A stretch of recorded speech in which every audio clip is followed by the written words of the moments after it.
Our last chapter shows a major shift in focus.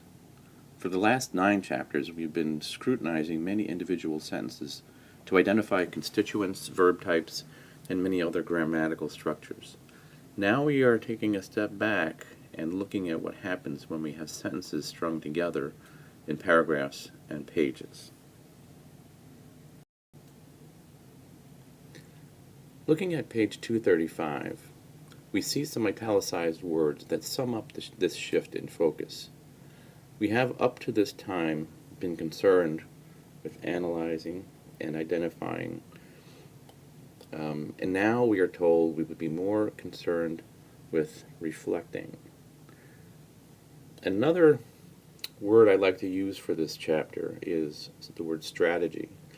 When we set out to write a particular kind of essay, story, or other kind of writing, we can reflect on the purpose of this writing, of this piece of writing, and the audience for which we are writing, and then develop a strategy for how we are going to write it.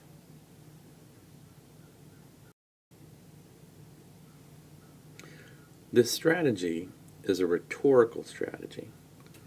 This is another important term introduced on page 236 that has a few different connotations.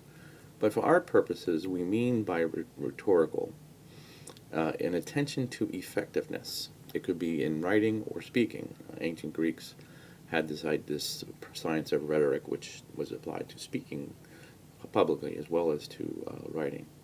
So what kind of sentences will be the most effective to convey our message to our readers? Our book mentions several times, and I think that it's worth repeating, that grammar is concerned with acceptability, while rhetoric is concerned with effectiveness. There are many ways of writing correct or acceptable sentences, but some are better suited to the overall effect we want to achieve than others. The new edition of the textbook has made a lot of changes to the examples that it provides to demonstrate the wide variety of effects that writing can achieve. And some of them are good. Some of them I really spend a lot of time on passive writing rather than on more effective prose. But some of them are good. The Hemingway example is a good one, and it is about passive use of passive voice. So this is on page 239. We are typically taught to avoid passive sentences for essays, and especially fiction. Punchy prose with good action verbs are preferred to the weak passive construction. But look at the effect Hemingway is able to achieve with this device, again, this strategy. He sets apart the character of Robert Cohn from the others by conveying passiveness of the character with passive constructions. And the book lists them here: being treated as a Jew at Princeton, was married by the first girl. All of these are examples of passive sentences. So over and over again, we see the passive character emphasized by the passive sentences.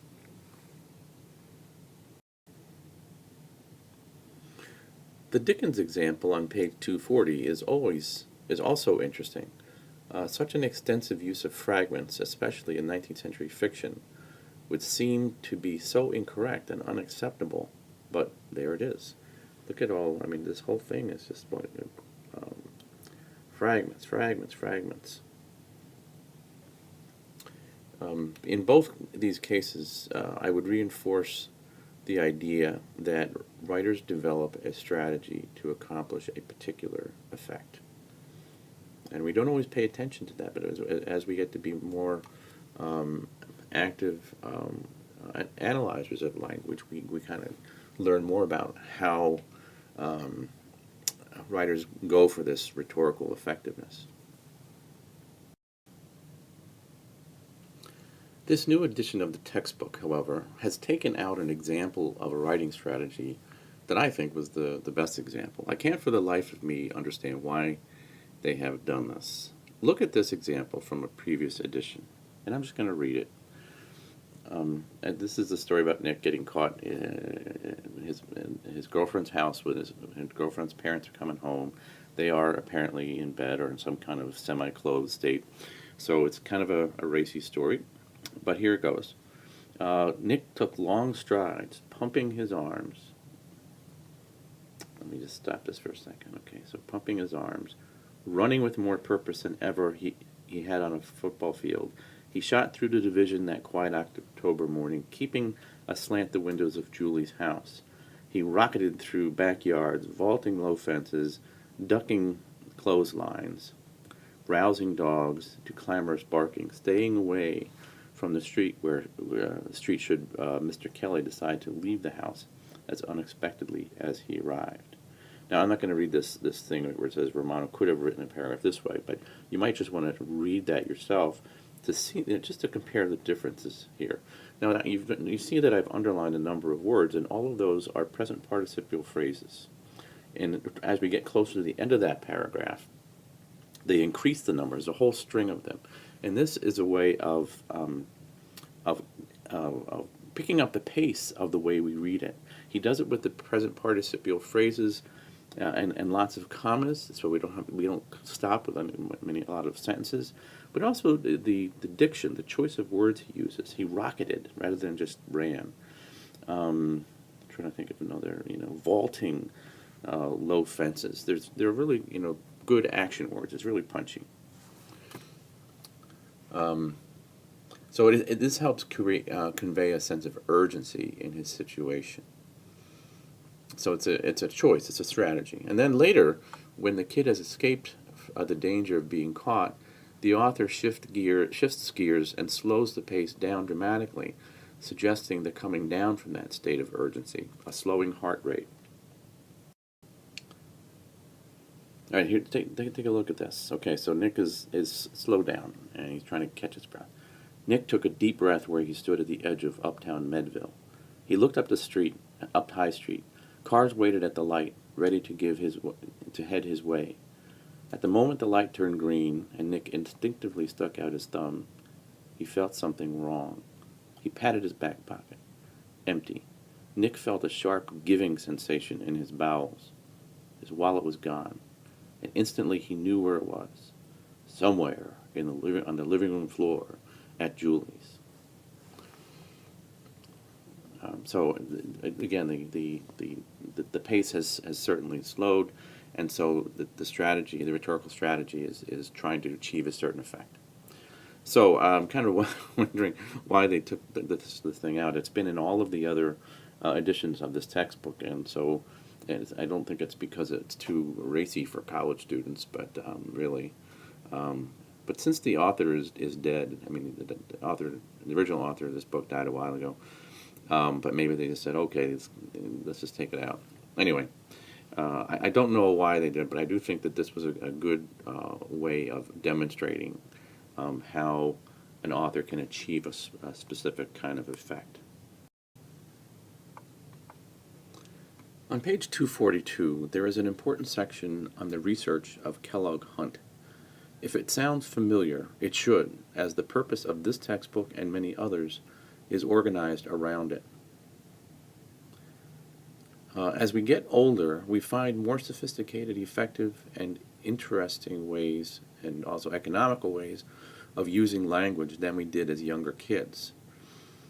You might also notice, all right, so we've said this before, young kids, they use short sentences, then we start making longer ones. They do it by conjoining, and it's only later on that people learn to do things like use non-restricted modifiers and combine with complex sentences.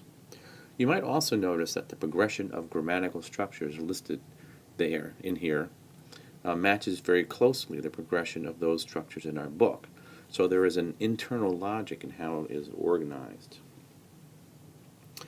The last section on punctuation can be very helpful. I've taught a lot of lower-level college writing in I&E, in humanities, and intro to lit studies in the English major, and I've seen a lot of papers that suggest that authors don't have much of a clue about punctuation. And I think part of the problem is that students get conflicting information from teachers about punctuation from grade school on up. So it's an issue. But I think the three principles thing in our chapter, it shows good rules of thumb. And then the fourth one works well too. Number 5, I get, but I don't like to encourage anyone to do their own thing unless they really know what they're doing. I've had to ask students before who I thought were, using, for example, fragments in a very interesting way, say, do you realize it is a fragment, right? You're doing this on purpose. And if it's not clear, I would say you shouldn't do it. But what I don't like in this chapter is the way that the principles are formatted on the pages and how the examples to illustrate them are crammed on the page in a way that makes it difficult for the reader to visualize the sentences.